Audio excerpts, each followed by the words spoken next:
I'm Al Brooks. Thank you for watching the Brooks Trading course. This is the final video on chart basics and price action. I will be talking about candlestick patterns. I will talk about what traders talk about. And finally, I will talk some about indicators.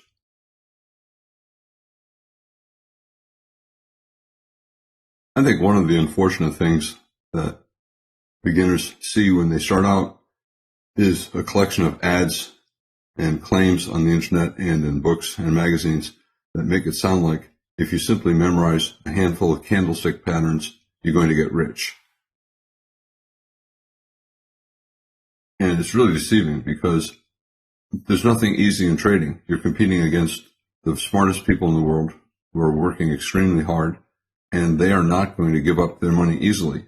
So if you see ads like this that tell you that you can make an incredible amount of money with minimum work, for example, this one says you can turn $250 into $34,000 completely on autopilot. It's really tempting. Everyone starting out is looking for protection. They're afraid of losing their money. They're looking for someone who's going to take care of them, but nobody's going to take care of them. They're looking for some easy way to make money that's guaranteed to not lose money.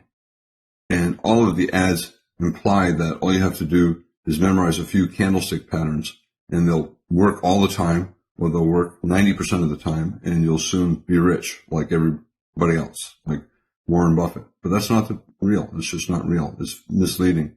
So whenever you see anything like this, just ignore it. Move on to something else. Now, you correctly believe that there are institutions that make a lot of money. There are high-frequency trading firms, HFT firms, hedge funds, Goldman Sachs. Most of the firms that are out there making a lot of money are not making them based upon candlestick patterns. And if candlestick patterns were the key to wealth, everyone would be using them to make money. But that's not the reality.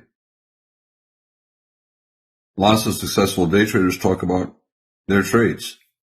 For example, if you watch Fast Money, a television show on CNBC, you'll listen to the traders talk constantly about trends, channels, prior highs, prior lows, support and resistance, and you'll never hear them say anything about a particular candlestick pattern, like, oh, I sold because of a dark cloud cover, a shooting star, or a harami pattern. They don't talk about that because that is such a tiny part of trading that it's not going to make you any money.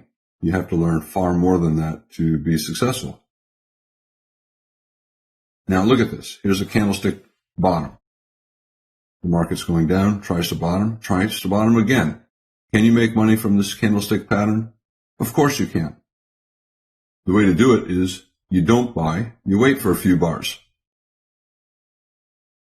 And then you sell where the bulls will get out. The bulls are trying to buy a bottom. Trends are resistant to change. They're probably going to continue. The bulls who buy here are going to get trapped and lose money. So rather than buy here, look to sell where they'll get out, where they'll get stopped out. So yes, you can make money trading a candlestick pattern, doing the opposite of what conventional candlestick pattern teaches you to do. Look at this. Here we have a bearish engulfing top on the daily chart. The textbooks would tell you, this bar traded above the high of that bar, and then it closed on its low, and it's a big bear bar closing on its low. It's a short. It's a short. Well, the risk is not all that great. It's to this point. The reward, maybe we come all the way down here. That's good too. So great risk reward. However, what about probability? 80% of reversal attempts fail. So this failed, this failed, this failed, this failed, this failed, failed. This one looks better than the others, but is it going to succeed? No, whenever you see a top, you have to expect that the top will fail and become a bull flag. Don't be too quick to sell a top. Instead, you have a better chance of making money if you wait a few bars for the top to fail and become a bull flag, and then buy as the trend resumes up. Look at this. Here we have a bullish engulfing bar. It traded below the lows of all of these bars and then reversed up strongly and closed on its high. But you need context. Context means you have to look at all the bars to the left and they have to support your trade.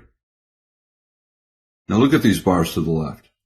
A very tight bear channel with very little in terms of pullbacks along the way. What is the probability that the first reversal up is going to lead to a bull trend? The probability is very low, yet you have a great looking candlestick pattern. But the candlestick pattern alone is not enough. It has to be in a context that makes sense, and this does not make sense. This is a low probability trade. So what do? Well, you know the candlestick guys are buying, betting on the trend reversal, but the smart guys are saying, it's just a pullback in a bear trend, and therefore it'll fail and become a bear flag. What they do is they don't buy here. They place a sell stop to go short below the bear bar that followed it, betting that, like most reversals, this one will fail and the bear trend will continue.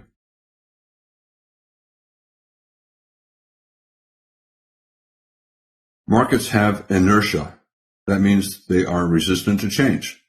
And there's an 80% chance that they'll continue doing what they have been doing. So, for example, if you want to know what the bars to the right look like, the ones that you don't see yet, look to the left. If we're in a bear trend, chances are we're going to continue in a bear trend. And if we're in a trading range, chances are we'll continue in a trading range. There's much more to a bottom than simply a candlestick pattern. So if you're in a bear trend, you make more money expecting reversals to fail. We had lots of reversals here. We tried to reverse here and here. Most reversals are going to fail. Every one of those reversals is minor. They are not major trend reversals. They are not going to change a bear trend into a bull trend. They're going to change a bear trend into a bear flag, and then the bear flag will lead to a resumption of the bear trend. My 80% rule, inertia. When the market's in a trend, 80% of reversal attempts will fail. They're minor reversals, and they become bear flags, and they lead to resumption of the trend down. So, for example, here, we're trying to reverse up. We have a small double bottom. Am I going to buy that bar? No. If anything, I'm going to place a limit order to sell at the high of the bar. Same here. Here's a bull bar closing on its high. Am I going to buy that close? No. If anything, I'm going to place a market order to sell as soon as I see that big bull bar attempting to reverse up, because I know the math is it's more likely to lead to resumption down. And that's true all the way down. Every one of the reversal attempts I'm viewing as a bear flag, and I'm looking to sell. Bulls finally got their bounce. The bulls who have been buying all the way down finally made money, but they lost money on all the other prior attempts, and what they make here will probably not be enough to offset their prior losses. And even this is only a minor reversal. When the channel is this tight, you might bounce for 10 or 20 bars, but the odds are you're going to come back down and test this low. At that point, you might get a major reversal. But all of these reversals, including this one, is probably minor. Now, my 80% rule also applies to trading ranges. In a trend, 80% of reversal attempts fail. In a trading range, 80% of attempts to break out into a trend will fail. So we tried to go to a new high, it reversed down. A new low, reversed up. New low, reversed up. New high, reversed down. New low, reversed up. New high, reversed down. If you see a market having a lot of trading range, price action, don't get excited when it breaks to the downside. You have to assume the downside breakout will fail, and don't get excited when it breaks to the upside. Even when it's breaking strongly to the upside like this, the odds are that it will fail, at least pull back a little. Here it pulled back all the way to a new low. Trading is difficult to do. I've been trading for 30 years, and it's still difficult, but I enjoy doing it, and I'm very peaceful when I do it. When traders start out, they quickly learn that they lose money. No matter how hard they try to trade really well, no matter how much they know about candlestick patterns, they're losing money. So they realize they're missing something. For example, here, a sell, but the market keeps going up. What they're missing is understanding context. And context means all of the bars to the left. And what the market has been doing prior to the current bar is far more important to what the current bar looks like. Candlestick patterns alone are useless. And if anything, when you're starting out, you'll lose money because you'll constantly be betting that trends will reverse, and you'll constantly be betting that trading ranges will break out. And 80% of the time, you're wrong. You're taking 20% bets, and it's virtually impossible to be making money if you win only 20% of the time. After traders lose enough money, they start to look for help. They're desperate to believe in anything, and there are lots of well-intentioned people out there who want to help you, but a lot of them are dishonest, and a lot of them teach you that knowing candlestick patterns is the only road to making a fortune as a trader, and that's simply not the case. Here, good bull reversal bar, buy. No, you don't buy. It's following 3 bear bars. Look to the left. The market's going down. So if anything, you're looking to sell. So if candlesticks are not the answer, then what is price action? Listen to the traders on television, expert traders, traders who trade for a living. Listen to what they say. They tell you every day what's important, and they virtually never mention a candlestick pattern. So what do traders talk about? If they're not talking about all these candlestick patterns that you see on the internet, what are they talking about? How are they making money? One of the most important things that they talk about is support and resistance. And that comes in many forms. Moving averages, channels. Here's the average price, right? They're interested to see how the market reacts to the average price. We're falling down strongly, and when it gets back to the average price, that's probably expensive. Traders will look to sell. It becomes resistance. Here we're rallying strongly. When it gets down near the average price over the past 20 bars, 100 bars, it reverses up. Support. And they also look at channels. Here's a bear channel after a bull breakout, so it's probably a bull flag. Traders also spend a lot of time looking at prior highs and lows. The market rallied to this point and sold off. It broke strongly above it, came down near that point, and it's now support. It rallied again. It broke below it, tried to get above it again, failed. Tried to get above it again, failed. That high was resistance, and then support, and then resistance again. In this low, the market broke strongly below it. It tested it, could not get above it. It was resistance. Tried to get above it again, resistance. Tried to get above it again, resistance. Another thing that traders always talk about is how strong a trend is. For example, if the market's in a bull trend, you want to see higher lows. You want to see higher highs. And if you see that, traders are more inclined to buy for any reason. In a bear trend, they look at lower highs and they want to see lower lows. And if the market is going down, they're more inclined to sell until there's a clear reversal up. Here, a bear trend, strong bull breakout, higher low, big enough pattern for a major trend reversal, and it reversed into a bull trend.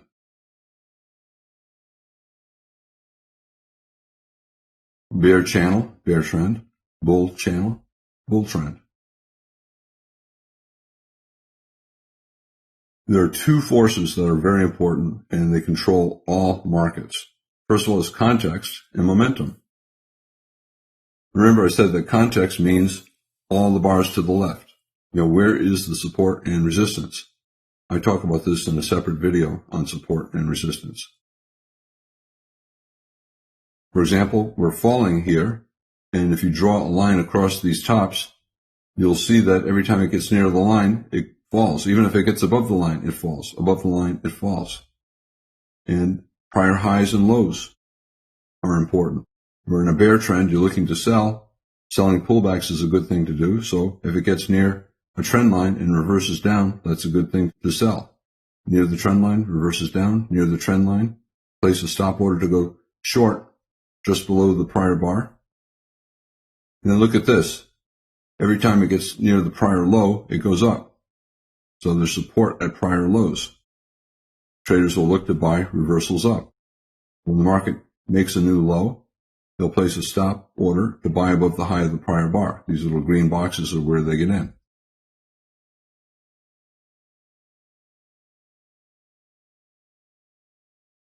Traders who look to sell at resistance and buy at support are value investors. They want to buy when it's cheap and sell when it's expensive.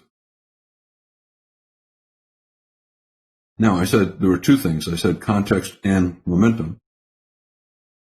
And momentum refers to the strength of the trend. And the video on breakouts talks a lot more about momentum. Now look at this. We're falling pretty strongly here, rallying pretty strongly here. When momentum is strong, traders want to trade in the direction of the momentum. So if it's falling strongly, traders should be looking to sell. You could sell even the close of this bar, betting that any reversal up will probably stay below that high and be followed by lower prices. And the same is true here. You could buy the close of this bar, knowing that there'll be at least a little bit more up. And here, it pulled back, but held above the bottom of the bull trend and starts to turn up again. So traders will buy on the reversal back up. So they'll buy the breakout or the pullback. Here, they'll sell the breakout or the pullback. They don't sell simply here. They sold all the way down, but you can even sell at the worst price and make money. The same with here. Traders don't all buy that close. A lot of them bought all the way up here. That's why we got this strong breakout. Everybody's buying. Look at here. The market's losing momentum. We have a couple bear bars, but they're small, followed by a bull bar, a bear bar with a tail, a small bear bar followed by a bull reversal bar. The momentum down is getting weak. Compare that to this. And traders are buying every low. Bulls are making money buying every low, betting that the trend will not fall that much further. The market is transitioning from a strong bear trend into a weak bear trend, and then possibly a trading range, double bottom, and then possibly even a bull trend. So the momentum is weakening, and traders start looking for reversal trades. For example, buy the reversal up. We have a double bottom, maybe a slightly lower low major trend reversal. We have a bear trend, strong bull breakout above the top of the bear channel, and then a test of the bear trend low, and a reversal up, and a second and a third reversal up. So that is a reasonable reversal trade to take. I pay a lot of attention to early signs of strength. So we're in a bear trend, but look at this. We have 4 consecutive bull bars, 2 of them with very big bull bodies, all 4 closing near their highs. Bear trend, yes, but we have a sudden burst of buying, and that's a lot of strength on the part of the bulls, and I refer to that as buying pressure. So I pay attention to buying pressure. Here. We sold off strongly, but it reversed up strongly. The market is becoming more bullish. We're getting a lot of buying pressure. And on the way down, I look at selling pressure. We have a lot of bars down. Every bar, the high is below the high of the prior bar. The low is below the low of the prior bar. So we're trending down pretty strongly. Odds are, selling for any reason will get at least a little bit more down. Traders also pay attention to the strength of the trend. I told you that in addition to risk and reward, they need to pay attention to probability. And a very important thing is trade management. Once they take a trade, they have to manage it correctly. To make money as a trader, candlestick patterns, that's not the answer. They're basically totally unnecessary. They can be a useful small piece of the big picture, but they're really not important. A lot of institutions trade off line charts. They don't care about the candlestick patterns. They know that the direction of the trend, the strength of the trend, support and resistance are far more important than candlestick patterns. So if you look at this line chart, thinking that a candlestick pattern would make it more bullish, where you're saying, wow, this is going up really fast, higher lows, higher highs, I got to buy. Candlestick pattern is not going to make it any more bullish. When you see this, you got to buy. And a candlestick pattern will not help you. Now, I want to say a few things about indicators. When I first started trading, all the magazines had pictures that looked like this. They tried to stuff as many indicators onto the chart as possible to lead you to believe that if you buy their software that can create all of these indicators, you're going to get rich. That you'll have some big advantage that will allow you to make money. Does all of this stuff really help? If one indicator is good, is 2, 3, 4 better? Having 10, is that better? The answer is no. In fact, you can barely see the chart with all of these indicators all over the chart. Your eye is going to get focused onto the indicators, and you will not be paying attention to the chart. Here's the same chart with the indicators removed. I can see what's going on. The bulls are trying to break out. We have a big reversal bar. We're probably going to continue back down. Trading range breakout probably will fail. I'm looking to sell. 3 pushes down, a trading range breakout below. I'm looking to buy.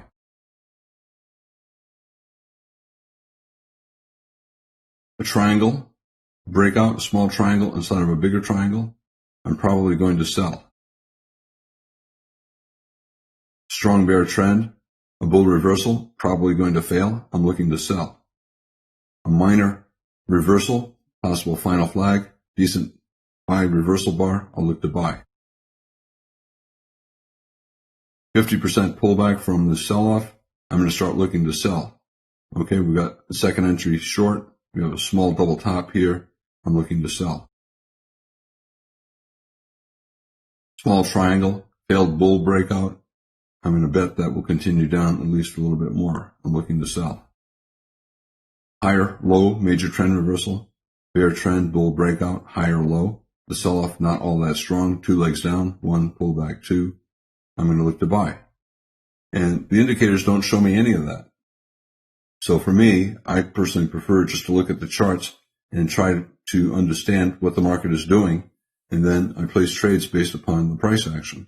To me, I don't like indicators. I get stressed out. Constantly looking for reversals and trends. I'm constantly looking for breakouts and trading ranges. And that's the exact opposite of what I should be doing. This is a common thing that you see. Okay? Look at this low and this low in the indicator. So we got a low, we have a higher low, we have a higher low. This is a divergence. This is a double divergence. And the websites will tell you, oh, you got a double divergence. You got to look to buy. Right? Yeah, we got lower prices, and then we have a higher oscillator. You have to buy. No, look at the bars.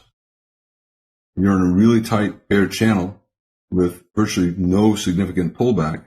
It's far easier to make money selling. So even though we got a divergence, here's another divergence. Prices going down, indicators going up, higher lows. It's crazy, right? And that's the single biggest problem with indicators for beginners. They look at the indicator for patterns. Oh, a divergence, I got to buy. And they don't look at the chart. When the market's in a small pullback bear trend, you can only make money selling, not buying. So indicators, it's an excuse to avoid thinking about the obvious. So buying in a strong bear trend, yes, it can work and you can make a fortune. But so the risk reward is great. So you buy here, your risk is here, very little money at risk. We could go up forever. So your reward is huge. However, what is the probability? The probability is extremely low. So you need much more than risk reward. One of the unfortunate things on television is traders constantly talk about risk and reward. They never talk about probability. But that's the flip side of risk reward. Whenever a trade has excellent risk reward, in other words, small risk, great reward, it also has very low probability because there has to be a reason for an institution to take the other side. So if you get great risk reward, guess what? The institution taking the other side of your trade has high probability. he's probably going to make money. Every now and then, you'll make a lot of money, but most of the time, you're going to lose. So you keep getting these small losses. Your indicators are telling you to buy. Buy, buy, buy, buy, buy, buy. Buy, you lose. You buy, you lose. You buy, you lose. And you're not losing much. Remember, your risk is small. However, you can bleed to death from 1,000 paper cuts. Those small losses add up. You have to be patient. There's a lot to learn. That's why there are so many videos in this course. I'm trying to teach you everything that you need to know to be a successful trader. And there are no shortcuts. Indicators are not a shortcut. Candlestick patterns are not a shortcut. And trading is never going to be easy because you're competing against extremely smart, hardworking people who have been doing this for years. And they don't want to give you a penny. They want to take every penny that they can get, and that's their job. That's what they should do. That's my job, and that's what I try to do every day. But even though it's hard, I really enjoy the challenge. Well, what type of chart? Look at this chart. Okay, this is the euro versus the yen. It's a monthly chart. When you look at it, if you didn't look at the time axis, you would say, oh, maybe that's a 5-minute chart. Maybe it's a 1-minute chart. Maybe it's a 60-minute chart. It's a monthly chart. And the point I'm trying to make is some traders do not want to trade intraday. And they'll trade daily charts or weekly charts or monthly charts. It doesn't matter. The process is still the same. The market's going up. Traders are looking to buy pullbacks, or they'll even buy breakouts. Okay, we're trying to top. Traders will start to sell. And this process is the same. It doesn't matter what the time frame is. All markets are fractal. Bigger patterns are made up of smaller patterns. Smaller patterns are parts of bigger patterns. It's all the same thing.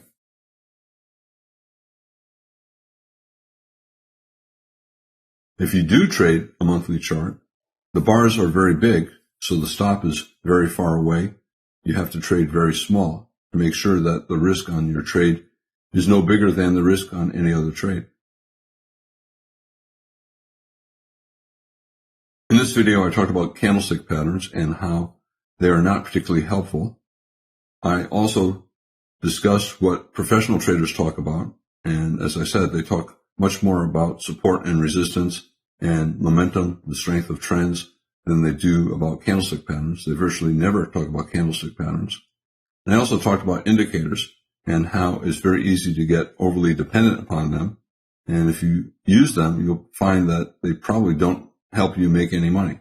I don't have a problem with somebody using indicators if they're making money and if they're happy.